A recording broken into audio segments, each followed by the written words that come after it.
Consciousness is just a way to point to the fact that we're all having an experience, right? Anything we're not conscious of, we're not experiencing, right? So consciousness basically just means awareness, right? So I'm in Greece, and there are times where I'm experiencing being hot and times where I'm not experiencing being hot. There are times where I remember being in London and times where I have no awareness of being in London. So that's what that points to. And thought is the piece that ties it all together. So remember how earlier I said the principles point to our consciousness, our experience is an experience of our mind, right?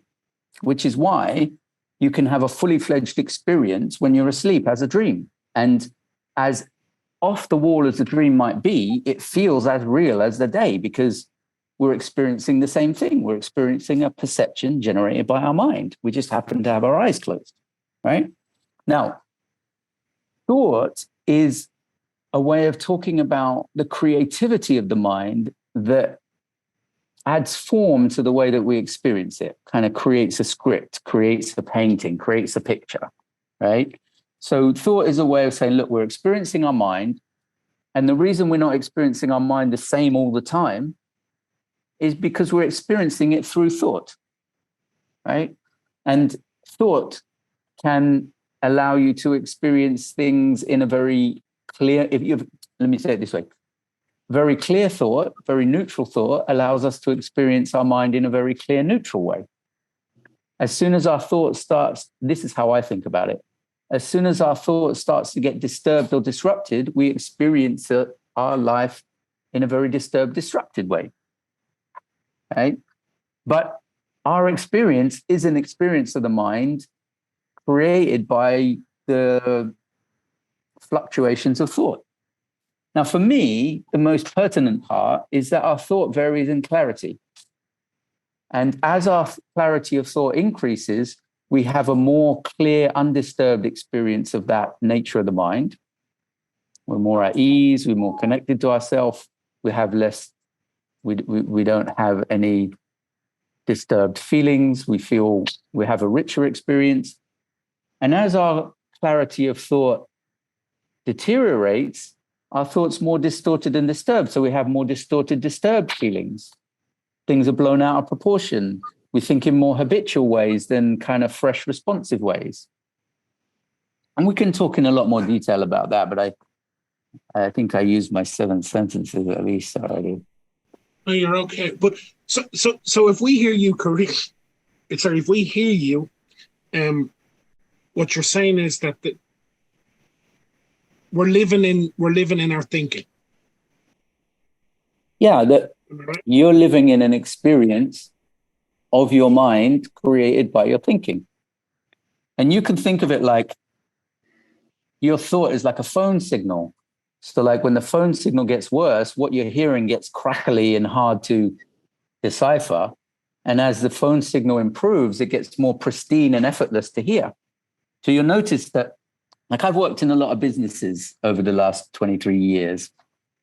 And there's a pattern to when businesses want to get help.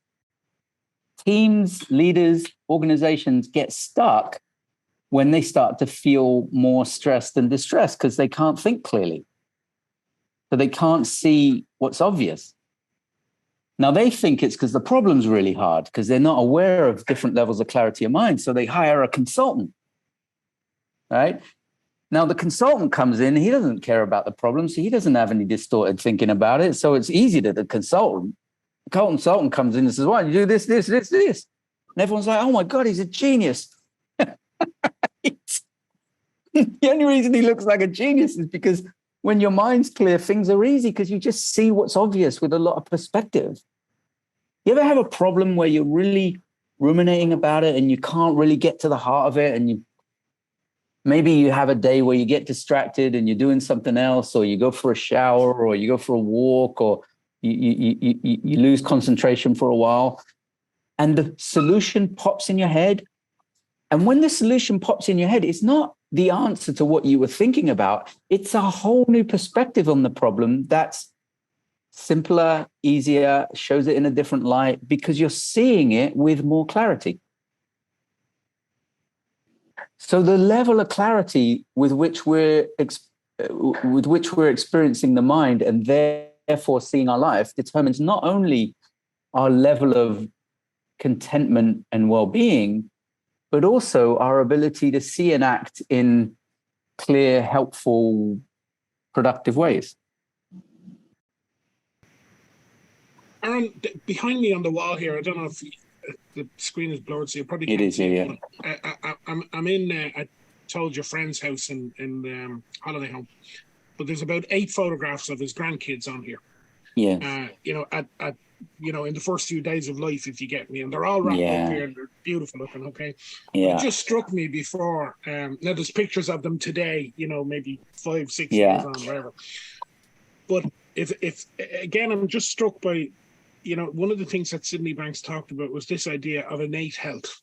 Yes. And as I looked at those kids just before this call, it brought that back to me, that none of them came into this world carrying worry or stress or whatever. So just talk to us about that, please, if that's that idea of innate health and that it's somewhere inside all of us. Well, that's kind of what I was saying about the principle of mind, is it points to the fact that our mind is completely pure. It's psychologically pure, it's spiritually pure, it's emotionally pure. And what gets overlooked is that doesn't change your entire life. That doesn't change your entire life. The purity of your mind, psychologically, spiritually, emotionally, that's not touched by this world. What happens is we start to carry around burdened thought. Right? We start to carry around memories, right? We carry around memories. So we carry bad experiences through time in our mind, right? Now, what the principles point to is that's completely optional, and it probably doesn't make sense. Right? Because people think, well, if something happened to me, it will always have happened to me, so the effect of it will stay with me. And what Sydney Banks pointed to was like, well, no, because the effect comes from a thought, and the thought only exists when you put life into it. And you can have had things happen to you, but not carry around the thoughts. You can have a fresh mind. You can have a fresh mind. There's no downside to having a fresh mind. And I'll give you an example of this from one of our very early conferences. So at one of our early conferences, this woman spoke, and basically she said that when she was 7 years old, she'd been abducted and kept prisoner in a van for a number of days, and she was abused quite seriously over that time, and then was set free after a number of days. And when she was set back to her family and told them what happened, everybody freaked out. And when they freaked out, they took her to, therapy and counseling. And basically what she did for the next years was just think about what had happened to her. And it was incredibly upsetting. And the more she thought about it, the more, you know what she said? It's exactly what you said, David. She said, from that day, that innocent little child disappeared, and I felt broken and tarnished. And the more I tried to get out of that, like the more therapy she went to, the more she thought about it, the worse she felt. And then she got turned to drink and drugs. And then through drink and drugs, she got into trouble. And then she went to prison. And her mental health had just gone down, down, down, down, down, down, down. And she thought it was unavoidable because this had happened to her. So she was living in the experience of the fact that had happened to her. Now, when she was in prison, she went to a 3 principles class. There was someone that had trained with us that was teaching this in the prison. And in the class, the person teaching the class said, you're experiencing thought, and thought only lasts as long as you think it. And it's up to you what thoughts you spend your time thinking. There's nobody else is there telling you what thoughts to think. It's up to you. Right? And there's a million thoughts you could think. You could think about what happened with your abduction, or you could think about what time the post office opens, or you could think about your favorite type of sandwich, or you can think about, what happened in therapy. Like, you can think about anything or nothing. Now, she heard that. She heard that. It's not that it was said, it's that she heard it. And what she heard was, oh, I was abused, but ever since then, it's been me thinking the thought about it. And she realized, I don't like thinking that thought. And she realized, I don't have to think that thought. Now, she's like 35 years old at this point, right? And she never realized it was optional. She never even realized it was a thought. Because when you have a thought, it fills up your senses. It doesn't feel like a thought. And what she discovered when she stopped thinking that thought was she felt better. And then she said, as she got comfortable feeling better and she got out of the habit of keeping going back to that thought as if that was her job, she said that feeling of that innocent young girl came back. She felt she was that innocent young girl again without all those upsetting, painful, traumatic thoughts. There was nothing but her purity of what was there before. And she says, now, don't get me wrong, I still have negative thoughts, but I don't spend my time thinking them. And what was really, really, really interesting about that talk, the thing that blew me away, was when she gave her talk and she said, I was abducted and kidnapped and trapped in a van for several days, there was no negative feeling in it. There was no negative feeling in it. If you took away the words and just took what she said, it sounded like, I went to the shop and I bought some milk and then I came home. And I was like, whoa, like, you can't fake that. So you could really see that she discovered that the suffering came from thought, and she was not really obliged to spend her time thinking that thought. And as a result, she discovered that purity of spirit that we're born with that's what was there. The only thing that was you can put on top of that is thought. And thought isn't a real thing. The nature of the mind is a real thing. It's always there. Thought is not a real thing. It comes and goes, and it only lasts as long as you think it. It has no life of its own. And that's powerful when people realize it, because all of a sudden they go from being intimidated by the negative potential of their disturbed thoughts and bad experiences to realizing, well, they only exist in thought. So they're only really as powerful as the energy I put into them, as the belief I put into them, as the respect I put into them.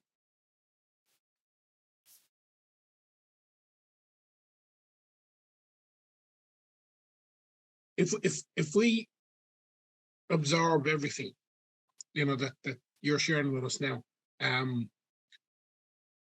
I started this conversation by saying it's the weather and it's the sickness and it's the illness and it's everything else. But what you're saying is, hang on, Dave, it's all of that, but it's an inside job. Yes. As we used to say in the police, it's an inside job. Somebody had inside information, if that makes sense.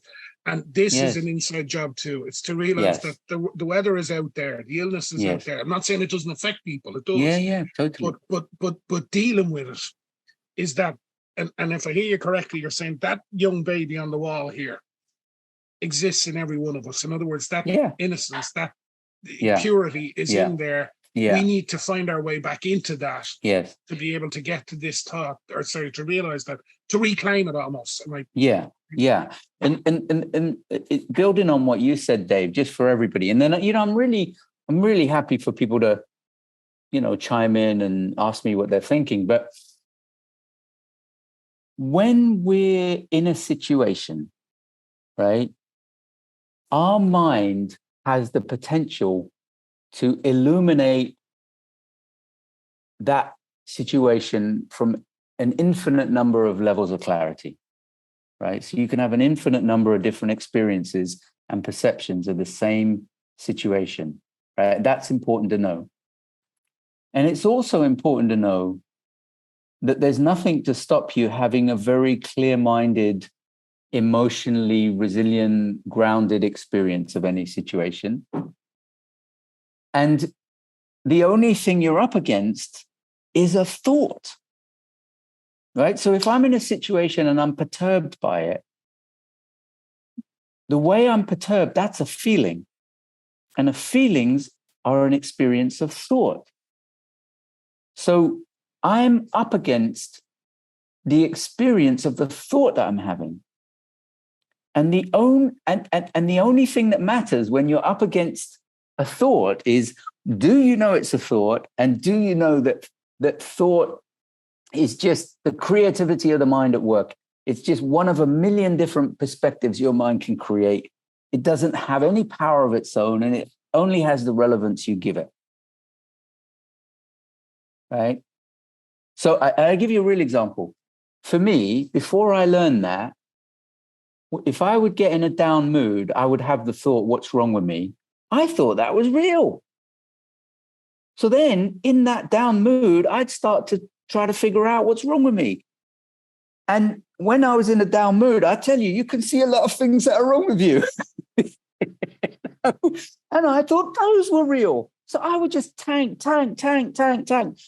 I would spend 2 to 3 weeks just going down and down and down and down. Now, in hindsight, that would only last until I got distracted. I never solved it. I just move on. And then on the 4th week, I'd be fine. And I'd have forgotten all about it.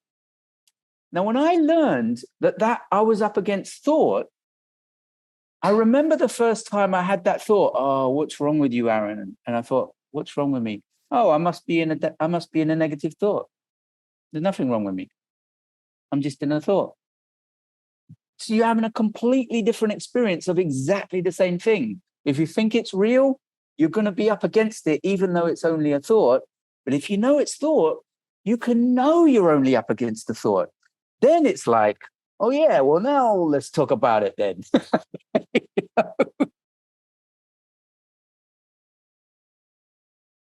So, sorry, and I'm just conscious, I'm asking the question here, but I'm going to throw this open to everyone now. So Yeah. just to clarify, Aaron, what you're saying is it's not that we think. We're going to think, that's it, full stop. We're designed to think. That's what human beings do. But it's recognizing that it is just thinking. Yeah. To recognize that's the freedom, to recognize that it is your thought. Yeah. And the challenge is, there's 2 challenges. One is when you have a thought, it fires your entire sensory system. So it always feels more real, more solid, more related to the outside world than a thought. A thought rarely feels like a thought. It feels real. So that's a challenge. And that challenge is compounded by the fact that the only reality we know comes from thought. So we got nothing to compare it to. I once had a student of mine say, well, Aaron, how do you know which thoughts are the real ones? I'm like, I'm sorry, what? They're all thought.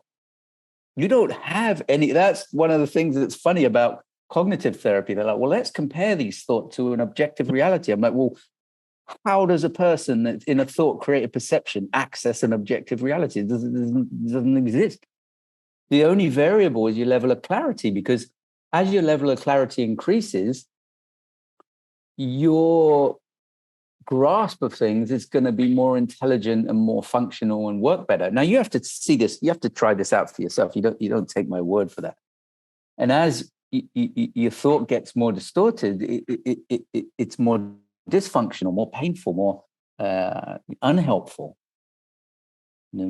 But it really, the challenge in knowing it's a thought is that it doesn't feel the way we expect thought to feel. That's why sometimes people talk about thought as creating an illusion, because it feels like an external reality, but actually it's just a thought running through your sensory system. And that's the challenge, is to know, oh yeah, feels real, must be thought.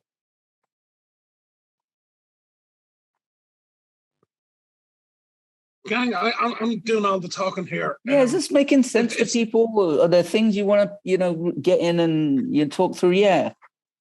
So open your mics. Go ahead. Whoever. We got a hand up. We got a Clodagh. Clodagh. Yeah. So I've lots of stupid questions, because I'm hearing what you're saying and I love it, but like, how do I? So like, when I don't know if I presume you've done meditation, right? And so the idea is that you kind of quiet your thoughts and you focus on your breathing, and then if a thought they always say this, if the thought comes into your head, just like recognize that's a thought and let it pass. Yes. Like, I don't know how to. No, you're doing so good. Like, if you manage to live your life, not like, I mean, I know it's not possible to not think, but like, the way you can let your mind go blank sometimes. Yes. Like what? Oh, I'm kind of go struggling ahead. with this. No, go ahead. You're doing good. I'm getting it. So, I mean, basically, your reality, not your reality, but your experience is generated by your thoughts, right? So if you manage somehow to be successful in your meditation and you have no thoughts, that doesn't mean you're having no experience. You're having an experience. No. Yeah, that's right. That's right, Clodagh. So see if this answers your question, and if it doesn't, it'll help you hone in on what you're looking for. So yeah, there's a few things in what you said. The first one is, the idea is not, well, from my perspective, the idea is not to change your thoughts or to stop yourself thinking, right? It's kind of more of a word to the wise, right? So it's like, hey, word to the wise, all this stuff feels really real, but it's actually just thought. Now, to the degree that you get wise to that, you have a more knowing relationship to all that thought. And I'll give you an analogy, right? A really good analogy for this is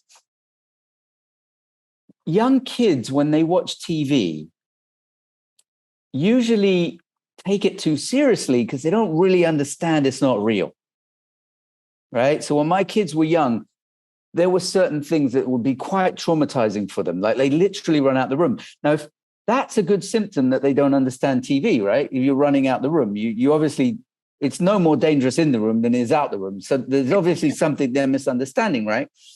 Now, what was really interesting is for both of them, there was a point at which you could tell they understood it because they weren't traumatized by the frightening stuff. They actually quite enjoyed it.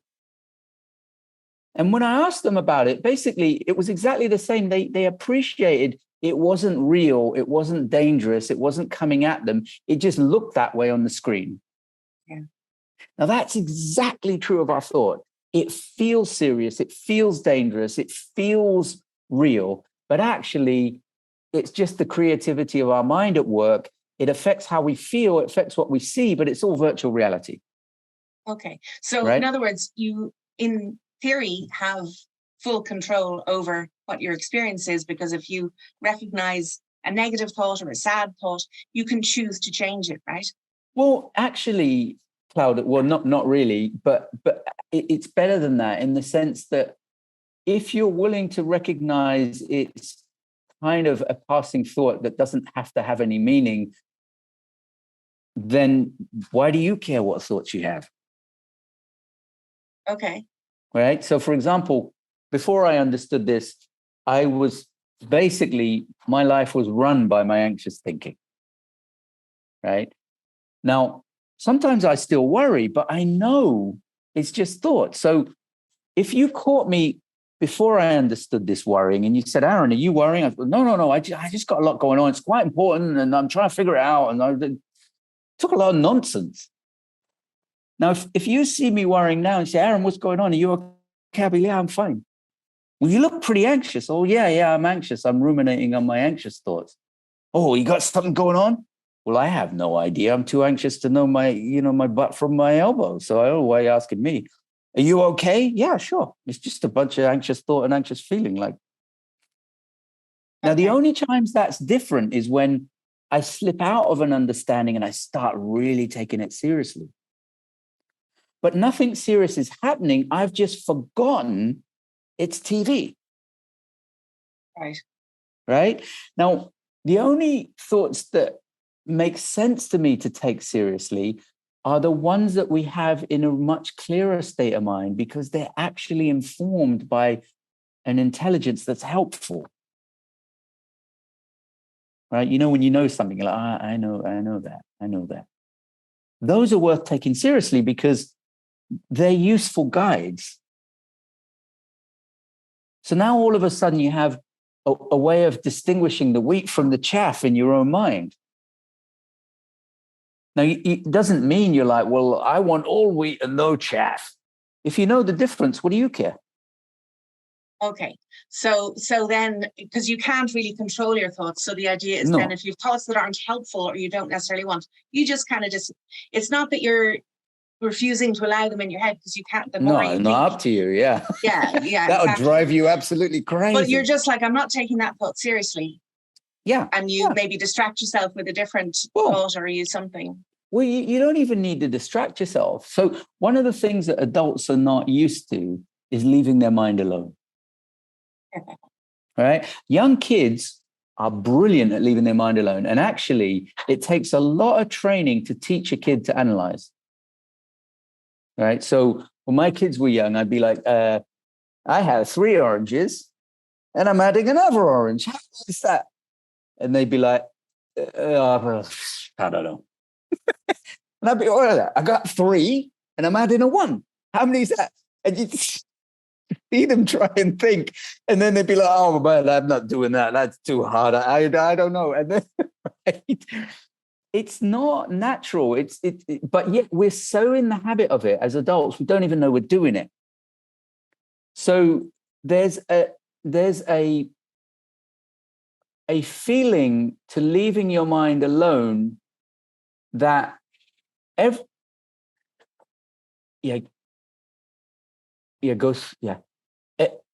everybody has times in their life when they do that, but they don't know they're doing it, so they're a little bit out of the driving seat. So like, oh, if I go to the gym I feel better, or if I'm doing my woodworking I feel better, or if it's useful for people to, oh, that's when I put my thinking aside. I'm putting my thinking aside. I'm having a neutral mind. So that was a really useful reminder to get back in touch with that feeling of leaving my mind alone. And to see how my thoughts flowed when I left my mind alone. I wasn't analyzing. I wasn't running around and there's a really nice range of feelings that start to emerge when you leave your mind alone. You feel more peace. You feel more ease. Other thoughts come and go. And starting to, just realizing, oh, that is effortless, because you're not doing anything. You're not thinking. But we're so used to thinking that we don't know what effortless is. And that's a really nice thing is to get back a feeling of what it feels like to leave your mind alone, and just how nice it feels when you leave your mind alone. How nice it feels. So nice. You know, that feeling where like, this is nice. And you can do that anytime. Like I caught myself once, it was like a Tuesday, and I was thinking, I can't wait for the weekend. And I'm thinking, well, why?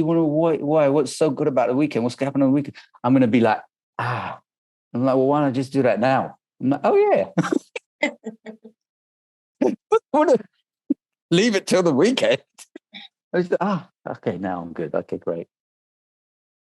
Okay, thanks. That helped. Thank you. It was a pleasure. Good question. Aaron, sorry, I don't want to, but you made a lovely comment there. I just want to capture it for everyone. You said when we slip out of the understanding. Yes. So really, it's about getting to that understanding that it is just thought, and then when you do slip out, to realize, geez, I have just slipped out. I better slip back in. Yeah. Well, yeah, but there'll be symptoms to slipping out. Like to me, the understanding is we have the inbuilt potential for well-being and ease and clarity, and everything we're experiencing, whether it's that or not, is coming through thought. Now, as soon as you slip out of that, there's symptoms. Things start to get complicated. They start to feel serious. You start to think about a bunch of things. So they go from simple to complicated. And your feeling of distress goes from up and down to just down. When that happens, if you step back and you're like, what if this is thought? And what if there's nothing stopping me having a better experience? And see if that's where you're at or not, because probably it won't be.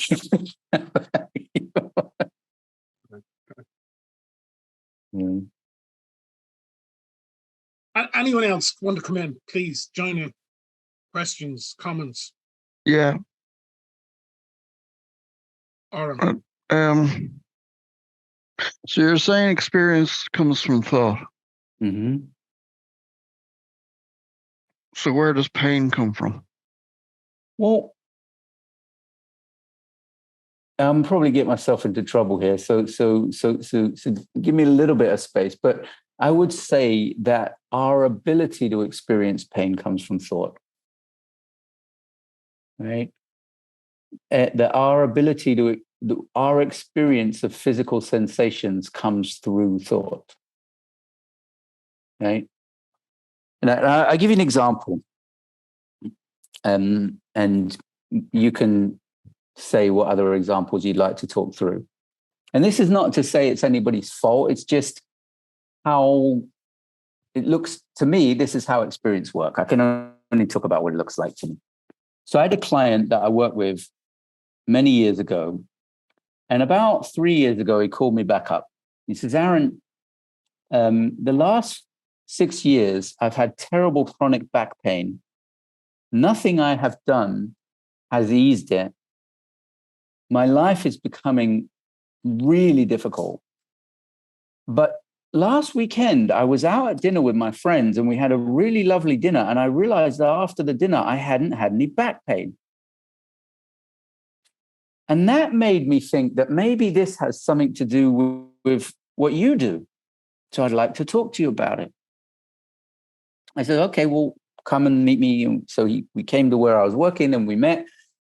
We sat down, we started to talk and he's shifting around. I'm like, are you all right? He's like, no, my back is really hurting me. I'm like, well, I want him to be comfortable because it's hard to listen if you're uncomfortable, right? So I said, well, would it be better if we left and kind of walked and talked? He says, well, not really. It's going to be bad no matter what. So just carry on. Don't worry about it.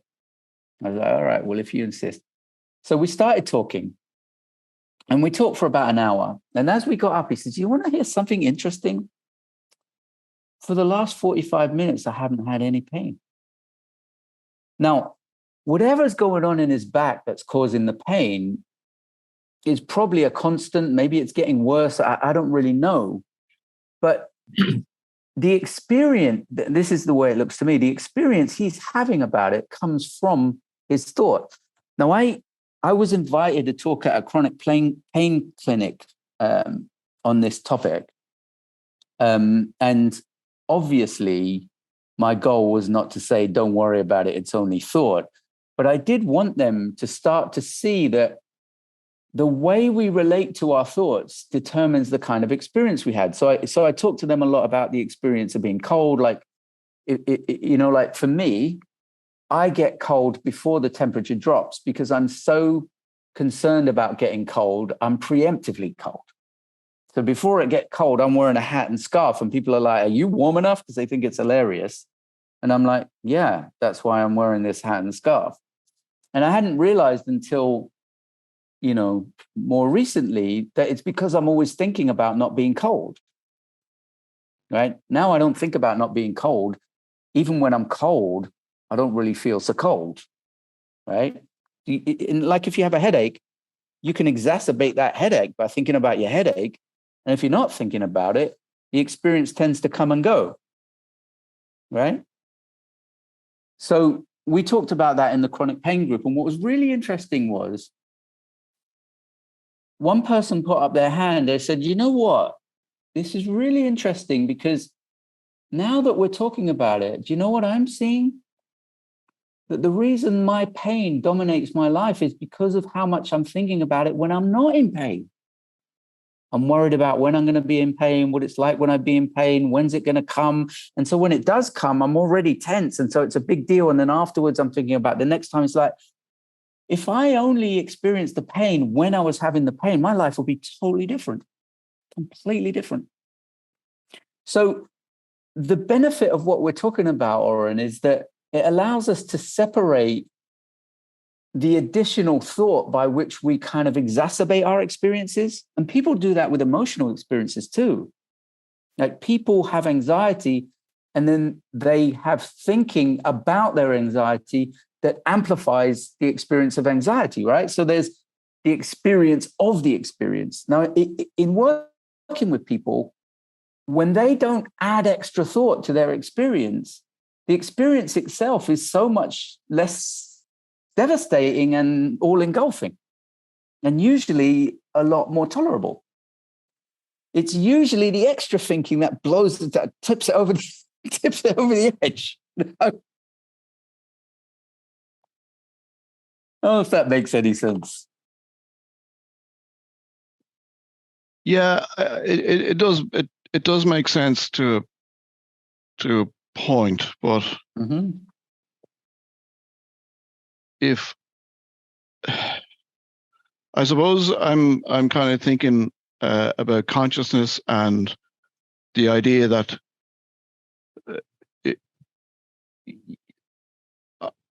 I'm not sure that if we're anything we're thinking, if you're thinking about pain has to have come from somewhere else, which I would deem to be from consciousness.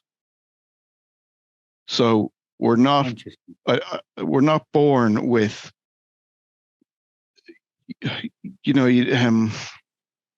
am I trying to say? How do you know it's pain? The only reason you know it's pain to me is because there's a bigger mind at play here. There's consciousness. And the way I kind of think of consciousness is that if you have a blue sky, that's consciousness. Yes. And the way, as I'm sure you're aware of people like Rupert Spira, who said, that consciousness, what's happening within your mind is that consciousness is localizing itself into your mind, into the finite mind. So therefore, the experience of, as you're saying, the thought becomes the experience, but where is the thought coming from? Because I'm not too sure that the thought of pain is already in your mind. It has to come from somewhere else, because how can everybody in this meeting potentially experience exactly the same pain at exactly the same time? Well, so the first thing to say, Oren, is I'm using the words mind, thought, and consciousness in a very specific way. So we shouldn't be assuming that I'm using them in the way that you're thinking about it. But I do think that there's a lot of parallels in what you said and what I've been trying to say, which is that everything comes from the mind. Now, when I say mind, I'm talking about that bigger universal sky. And yes, consciousness is a part of that, absolutely. And thought is where the experience of that bigger sky, mind, consciousness becomes localized. So if you follow that logic, every thought we have originates in that universal. Life itself originates in that universal. Thought originates in that universal. That's completely, yes, I would absolutely say that. That when you have a thought, it is a manifestation of that sky in some sort of form in your personal consciousness.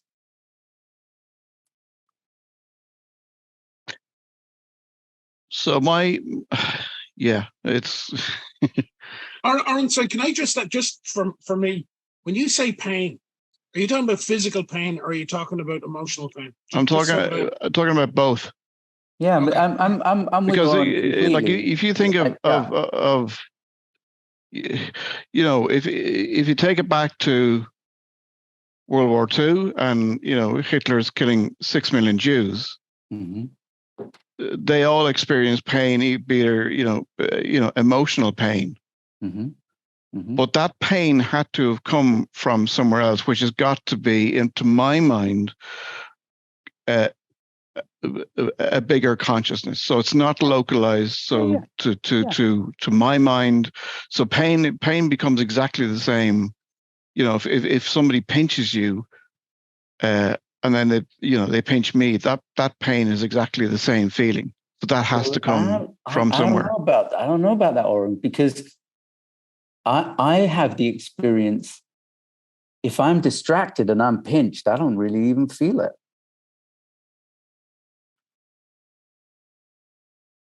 Right? Like it used to be if I get home from work and I had a lot on my mind, my son would try to get my attention by kicking my shin. It'd take me 7 or 8 kicks to realize there was anything going on. And then the next couple kicks would be dull thuds. And then as my mind cleared and I put my attention towards my leg, I realized, oh my God, he's kicking me. Now, if I have the iron on and I touch a hot iron, my hand comes straight off it if my mind's clear. And it takes a little bit of burning to come through my thinking if I'm distracted.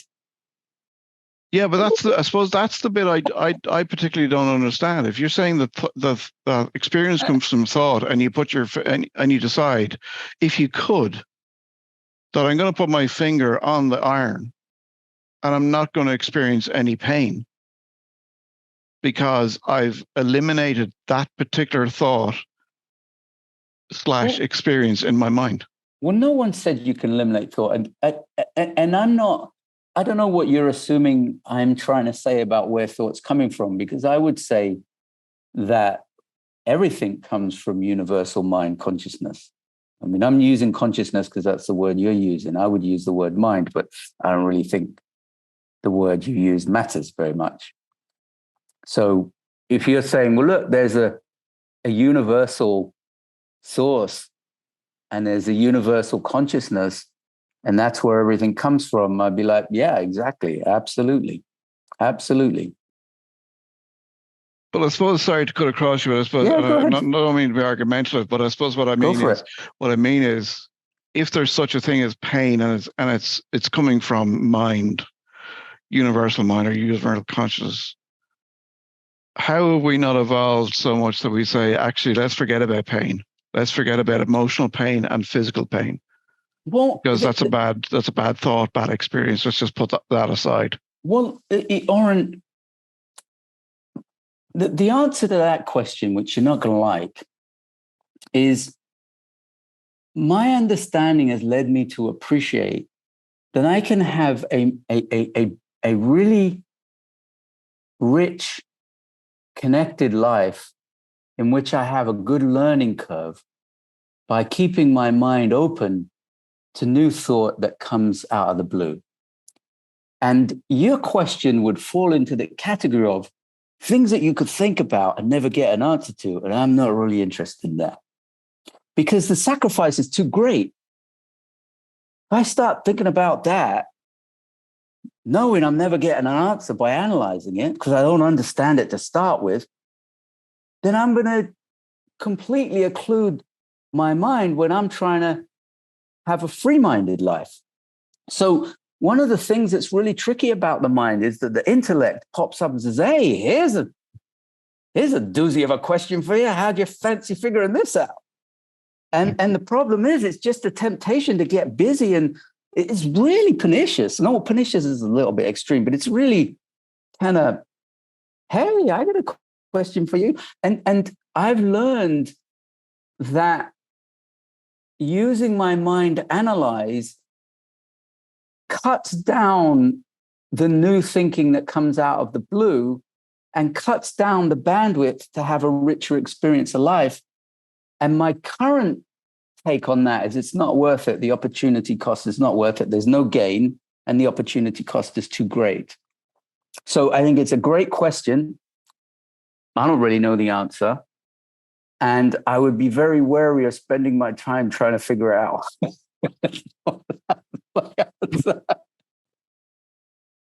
However, Aaron, if you do get the answer, Yeah, come back. We want to come back. We want to hear want it. to hear it. Yeah, that's right, It's, for sure. it's a good one. Please don't start I playing can't- with irons. I can't wait for the answer. Sorry, gang. I'm just so conscious. It's just coming up on about an hour and 10 minutes that we've been on. I know that Aaron is on his holidays and he's 2 hours ahead of us, and he's just been so no. But I'm just conscious that if there are more questions that we want to get, while he's there, grab him. That's what I'm saying for the little time that we've left. Anyone else like to make comments? John Dempsey, you look like you're about to. Yeah, John's jumping in. Aaron, thanks very much for tonight, and Dave too for organising it. And I have found it very enlightening. Just in terms of for someone that I would be someone that thinks a lot, right? And maybe overthinking. And just in terms of managing expectations, when I'm tomorrow night, for example, 24 hours from this seminar, or say seven days on from now, is it as simple as turning the tap off and that tap off maybe overthinking the negative thoughts, or just in terms of managing my expectations, is it as straightforward and simple as that? Because I don't want to misquote you. Did I pick up a few minutes ago that we could change that thought now, right? Mm-hmm. But if the mind is programmed in such a way as it, and by the way, I learned this language off David Walsh, right? How the mind is programmed, right? And that, but just in terms of the mind being programmed, and I default, say, in 7 days to I suppose these negative thoughts, right? What would you say to me? Well, what I would, there's a couple of things I'd say, John, and I think it's a really nice question, because this is what we're all up against. Is we have our habits, we have our things that we default to, and what I think I've discovered over the years is that it's more helpful to understand what's going on than it is to try and change it. So for someone that's overthinking, what I would encourage you to do is to really start to appreciate what's happening when you're overthinking. Like, what are the symptoms? What does it feel like? Right? And then to really consider, well, what am I getting for it? Like, why am I doing it? So for me, I grew up a massive overthinker, but I honestly thought that the only way to get clarity was thinking. That's what I thought. Yeah. And I had a moment where I realized I never get clarity when I'm thinking. I only get it when I'm not thinking. And it suddenly dawned on me, oh my God, I'm using the wrong gear. It's like I'm thinking to get answers, and I only ever get answers when I'm not thinking, which was very rarely on holiday or in the toilet or when I lost concentration or whatever. And that was immensely helpful, because when I was overthinking with the belief that I was going to get something for it, is very different from overthinking and considering maybe I'm going to get nothing for it. And starting to realize, or at least consider, oh, clarity comes out of the blue.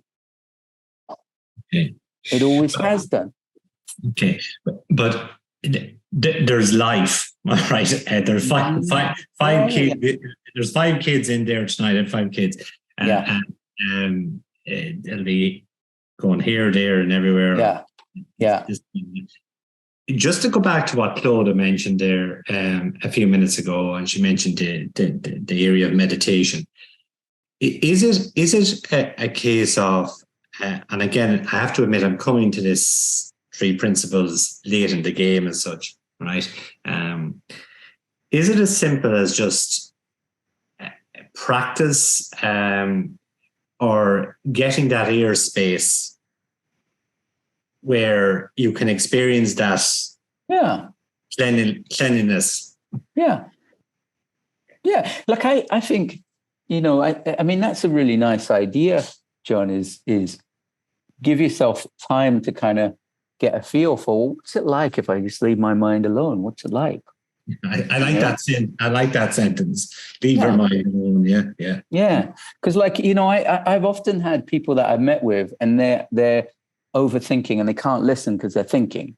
And I'll say to them, well, you look like you're thinking a bunch. Can you stop that, please? Could you, while we're meeting, could you just not do that? And they're like, well, if I could just not do that, I wouldn't need help. So no, I cannot not just do that. I don't know what else to do here. I'm like, so you can't just put it aside and listen to me. They're like, well, why would I be here if I could just do that? I was like, oh, okay, well, would you be able to put it aside just for this hour? And they'll say, well, but I could start thinking about it again after. I'm like, yeah, you could just pick it right up after and carry on thinking about it. They're like, yeah, okay. And they do it. And so it's really starting to get a feel for your own ability to leave your mind alone and just get a feel for it. Just get a feel for it. And you say, the next hour, I'm just going to leave my mind alone. You'll start to find that you drift into thought and then you come back. You drift into thought and then you come back. We're just not used to kind of, I don't know, putting the clutch in. We're used to changing gears, but we're not used to putting in the clutch. So as a takeaway for me tonight here, and I really appreciate the insights, it's a case of trying to maybe understand what's going on rather than trying to change the thought, is it? Yeah. Just get interested in what it feels like when you're thinking, what it feels like to leave your thought alone, what it feels like to give yourself time to leave your mind alone, how you go in and out. And just by being an observer of it, you'll start to get more sensitive. You'll start to get a feel for it, and you'll start to get a feel for how you do that. Like we all learn to do this, to think and to stop thinking, to think. We learn to do it so early. It's very, we don't even know we're doing it. So we're kind of refamiliarizing ourselves with what we're doing. That's become so unconscious that we don't even know we're doing it. Like people will say to me, Aaron, my thoughts are on me. Can you help me do something? I'm like, the thoughts are not doing anything. It's you. You're the thinker. It's nothing to do with the thoughts. No, honestly, it's not. Look what they're doing to me. And we're just out of touch with the fact that, we're thinking. We're out of touch with what that feels like because we're just doing it so habitually. And we're out of touch with, when we put it aside, like there's always time, that's enough of that. We just do that so naturally, we don't know we're doing it. Thank you. John, if this helps you, if this day next week that you say to me, it's happened again, I'm gone back to default. Well, I'm going to say to you, well, Aaron would say you've just slipped out of your understanding. Yeah. Right? Yeah. And the last, it's exactly right. And the last part about that I would say is avoid taking it too seriously. Right. So if you end up ruminating for several days, oh well. And if you don't do as well as you think, oh well, because it's just another trap. Your mind's trying to get you going again. Yeah. Right? Yeah. It's a crafty thing, trying to get you, give you a good reason to get going again. No, good stuff. Thanks very much. Yeah, it's a pleasure. It's a pleasure. Gang, I'm just conscious of Aaron's time. Anybody else particularly want to come in? But I'm asking that on the basis that Aaron, we're not letting you go. I'm just thinking about Aaron's question and following up on the points people are making. We're going to get you back on here in a couple of months' time. Is that okay? 5 or 6 months? Yeah, I'd love to. Really, no. Really, be very just happy. to check in and see how we're doing, if that makes sense. And absolutely. Is that okay? So you're in our gang now. Okay, you're great. in our gang. Great. If you had a minute, I have a little example. I have a little example of thought that might help someone. A couple of nights ago, I was reflecting on the power of thought. Been reflecting on it for a few weeks. Actually, this is your first talk, and this the new thing really struck me. And I was lying in bed, and I thought, I'm going to do a little experiment. So I decided to try and scare myself. So there was a couple of really frightening memories, and I took myself into them deliberately. And I felt viscerally in my body the fear and the angst of it. But I was totally aware that it was thought, and it was like almost engineering an insight, a deeper insight. And I chuckled at it. I said, "Wow!" I was saying, "Do you see how I felt there? Because I brought this thought into being in my mind." And I was in great form. I'm in good form, but it was just a little experiment, and it's the first time I've ever done it. And it was really, the thought brought the feeling of fear into my body, and I could feel the tremors, run down my spine, and until I had no problem stopping the thought because I deliberately thought it, and I was able to, reflect on it as it passed away, and it spoke to me again about the power of thought. Mm-hmm. It was amazing, and it was hilarious to me at the time. That, wow, I probably did that to myself many, many times in the past, but stayed in the thought, thinking it was real. And here I am lying in a nice, comfortable bed, happy as Larry, and I'm still feeling this dread for a few seconds. But I knew it was thought, so it didn't have any hold on me, and it just slipped away. Not sure if that's of any help to anybody or not, but it was good for me that night to emphasize the power of thought. That's a great example. Great example. Aaron, if I could just say thank you to you for the Simple Premise program. I think it's absolutely brilliant. And the 3 sessions you did were brilliant. I know Arthur was on as well. But also I want to just come back briefly to the discussion, shall I call it, that yourself and Oren were having earlier on, because it helped me see something I hadn't seen before. Oren clarified that it was both physical and emotional pain that he was referring to in his questions. Many years ago, my younger brother had a car accident and he was badly injured. And I took the call and I went to the hospital, and my brother Joe was in intensive care. So as his brother, I was let in to see him, and he was very badly bashed up and injured. The nurses then said I needed to leave the ICU and step out into the corridor.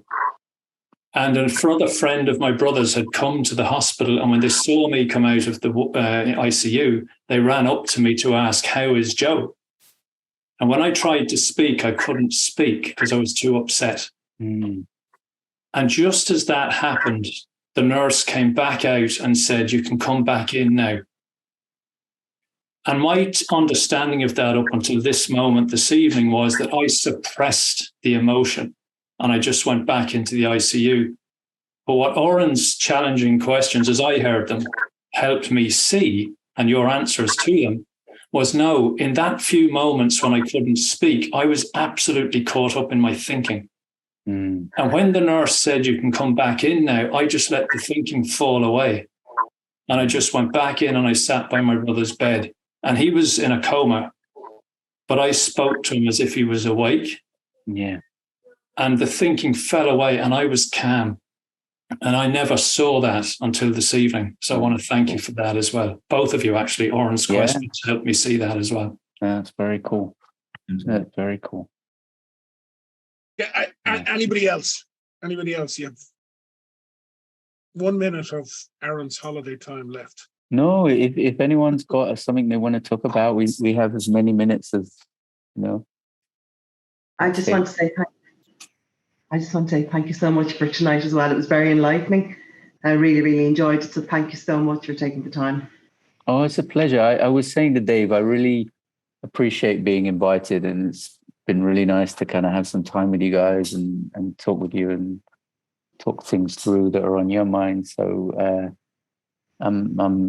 I'm thrilled I've been taken into the gang, and then I get to come to the clubhouse again. Actually, for me again, Aaron, I'm just going back to what Peter said. Aaron, that was a brilliant question earlier because, and the answers, if you know what I mean, the interaction. Mm-hmm. The dialogue. Yeah. No, but that piece where I went, Jesus, how much time do I give to thinking about something that, you know, I'm never going to get the answer to anyway, if that makes sense. That, I know. You know, just how drawn into it we can get. And that is the real power of a community like we have on here tonight. It's just brilliant to come on and, you know, be able to throw these things out. And that's the power of it. Yeah. Anyway, Aaron, I'm going to point everybody two things. One, yes, great. Sorry. Yep. Go on. No, go ahead. Sorry. Two things. Sorry, I should have asked earlier on. I never thought of it. Only thanks, Clodagh, for reminding me. I never clicked record at the start. Aaron, that's okay with you, I presume, is it? That I recorded it. It's fine. So anybody wants it, we have it. Or anyone, you know, you want to listen to the conversation again, I have it. Not exactly at the start, but thank God, Clodagh reminded me. Two things. One, three principles, globalcommunity.org. I've pointed you there before, all of you. If you go in to the apprentice section, simple premise, if you go into the practitioner section, simple premise is the program that Peter was talking about. It's recorded. So if you just sign up to 3 Principles Global Community.